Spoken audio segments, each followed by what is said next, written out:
certainly can start with an opening statement.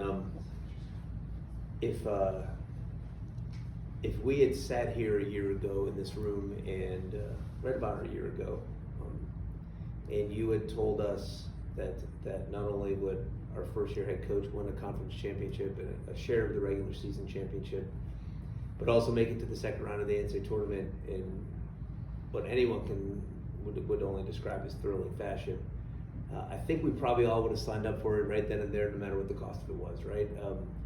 It certainly probably was at that point beyond our wildest dreams. And the nice thing about this year is that a lot of guys, including our coaching staff, and our fans and our students who followed it and all that, a lot of people did have a chance to see their dreams, and it was awesome. It really was.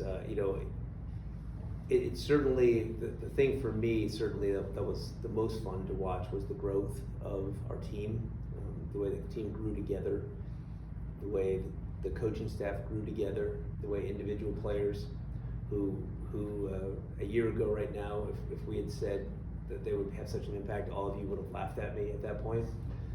You can be honest, it's okay, you can be honest and say you would have laughed, but I said at a donor event right before we left for Pittsburgh, I said, you all would have laughed if I told you we really need a big bucket from Michael Fell right now. And you probably would have laughed even more when I said, geez, I hope we have a really good game from Terrence Hill tonight, right? Like, nobody would have expected that, but it's credit to our coaching staff who put the work in, give those guys confidence, put those guys in position to succeed. And it was amazing. It was truly amazing. And I also said that at that press conference, at that donor event, I also said, we have a chance to make history. No time in the history of this league, in 50 years of the Atlantic 10, I don't know if you guys know it was the 50th anniversary. I didn't know if you saw any advertising. It is the 50th anniversary of the A10. But it's never happened that a program has won 3 championships in 4 years with 3 different head coaches. It's never happened before. It's certainly a testament to the job that Coach Martelli did with his staff, the belief that he had in our student athletes to go out there and perform. And it also is a testament to VCU. I mean, it's our fans keep filling this place up, making it a hard place to play. They are not without their ideas and suggestions of how we can play better, certainly. But I think right now we're at that point in our program's evolution where our fans and our campus community trust that we're going to have a good person to be our head coach. That good person is going to recruit good people as our student athletes, and we're going to win, and we're going to compete for championships and put ourselves in a position to do that. And that is just who we are right now. You can look across the country. I'm not quite sure there's a program that has had as much transition and as much success in a short period of time that we've had. But it speaks to the ability to get good people here. You can't win with bad people anymore. You can't sustain it. And so I'm super happy about that. And the way the year ended up, it certainly, like when you're the lead story on Good Morning America the next day, you've made news. And there's no better marketing or branding tool for a university than March Madness. It's the single greatest sporting event in our country. I don't care if anyone wants to challenge me, because the experience that young people have and the limelight that they are able to create, and if you want to coin the term one shining moment, I guess is what these kids have. But it's the greatest sporting event in our country. And to have VCU be so prominent in the greatest sporting event in our country is pretty special. It's pretty special. I'd love to say that we're going to make sure our fans get bored by it at some point, but I don't know if you can ever get bored by it. Like, I don't know if you ever get bored by having your name called on Selection Sunday. I don't know if we'll ever get bored by watching Nick Lewis rebound. The way he rebounds at his size and the way he's motored, the way he plays. I don't know. I don't think we'll ever get bored of that stuff. So, I'm just more than anything super proud of our team and our coaches and all the infrastructure that we have here to make people successful. I think if you ask Coach Martelli that his first impressions when he got to VCU, I'm sure just the resources would be right there. And it's not that you can spend to win. That's not what I'm saying. But to me, it's the people, it's the human resources that we have, people who have been here for long periods of time, who stay here because it's such a great place, and because our fan support so much.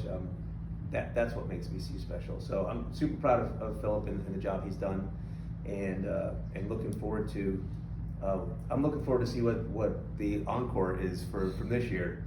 I really am. I'm looking forward to it. It's it's certainly, our league was better this year than it's been in the past years, for sure. Josh at St. Louis did a really terrific job. And that just goes right down the line with coaches. You can name a whole bunch of programs who did an incredible job. Look at the job that Fordham did, no question. Now, that was a dogfight up at Fordham. And we needed to make foul shots. We needed to make some plays at the end to win, right? So our league was better, but at the end of it, we still came up on top. And that's certainly where we expect to be and where we go. Any questions? Mike, Brandon, Terrence, Obi, how pivotal was it to this year's success to have that core coming back?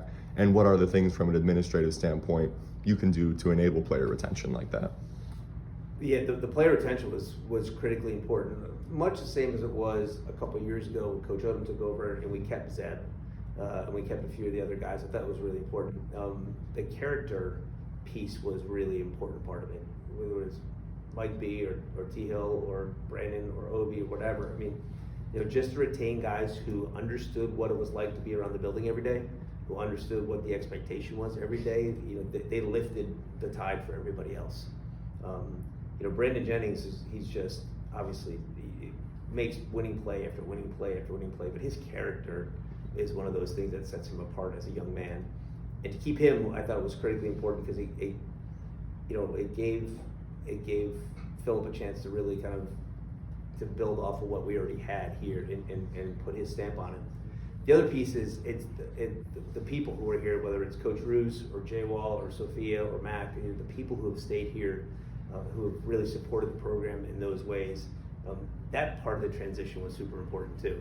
And it's no surprise that whenever a head coach leaves here, that head coach tries to take Sophia with him. I mean, there's no surprise there because she's so terrific at what she does. But it's what can we do administratively is we can keep showing up for our student athletes and keep being there and part of their lives and keep having the relationship that's not transactional. That to me is what makes VCU so different than so many other places, is that it's not transactional. It's the number of texts I got from alums right after the Carolina game, like basketball alums who were watching the game.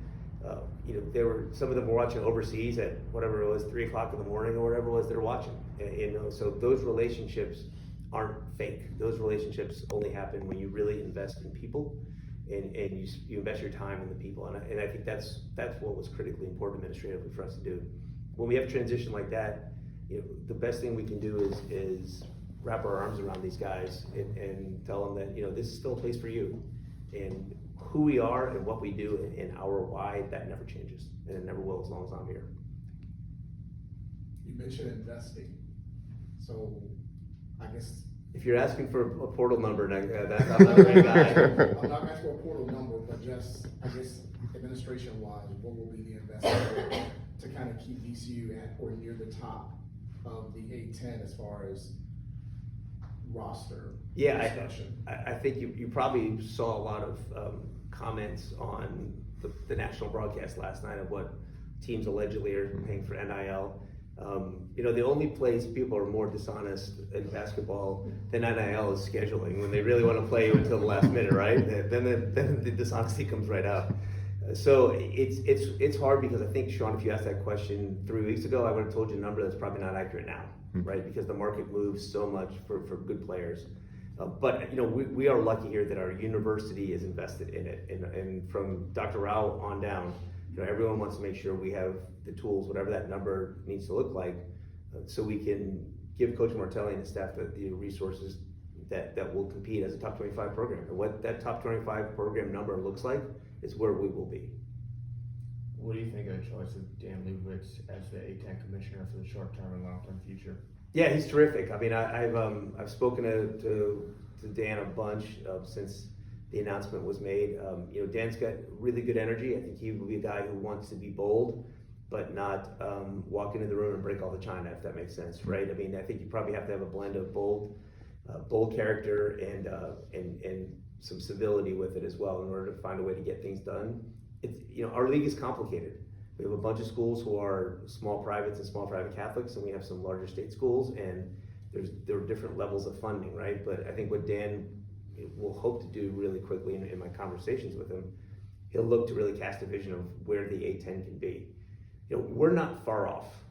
We're really not. I mean, and if you do the metrics, if you look at the metrics, and I typically don't do math on Fridays, but this is Friday, so you'll have to excuse me for a little bit. But you look at the metrics, we probably should have been a 10 seed, and part of that is that our league isn't respected enough. It's respected enough that people don't want to play us at our home venues, but it's not respected enough when it comes to seeding and teams in the tournament. We probably should have had 3 teams in the tournament this year, in the NCAA tournament this year. So, Dan's one of his challenges is going to be how do we cast a bold vision to increase our brand and the value of the A10 and really display the teams that are super, super terrific. I mean, look what St. Louis did to Georgia. Good gracious, right? I mean, they've done that to a lot of teams, but you can't tell me that teams in the lower half of that league should be in before St. Louis, because look what they went and did to them, right? So I think Dan's challenge is going to be how do we put all those things together and get everyone on board with it. What were your thoughts about Dan's comment about having one location for the A10 conference tournament? Yeah, I mean, I think what he can do is lay out a plan as to why that makes the most sense. Certainly for our fans who come into Richmond or being in Richmond every year when we were in the CAA seemed to make a lot of sense, right? People have that familiarity, how to walk around, where do you want to go, this is the restaurant you go to. It's certain, I do think if we pick one place, it's got to be a place that has something more than basketball, right? You got to have something to do when you're not watching basketball, that part of it. But I'm all ears to what his ideas are and how we move our conference forward. I would certainly love it to be close all the time so our fans can be there. But you look at DC last year, right? And what do we have, 12, 13,000 fans, somewhere around there at the championship game? That felt like a big time basketball atmosphere, and it was a heavyweight fight last year. And certainly if we can create that every single year, it's gonna make our league better and make the TV product on Sunday afternoons better too. Are you comfortable weighing in on the best VCU win of all time debate? Is it up there with some of them? Yeah, I mean, like I can give you a whole bunch of them that I think are tied for first if you want to do that. I mean, no, listen. I mean, the 2011 team went to the Final Four, right? Like, I mean, nothing, but the Final Four is pretty darn good. It's probably what we all want to get to. In a vacuum for excitement, I don't remember many wins during my 14 years that were more exciting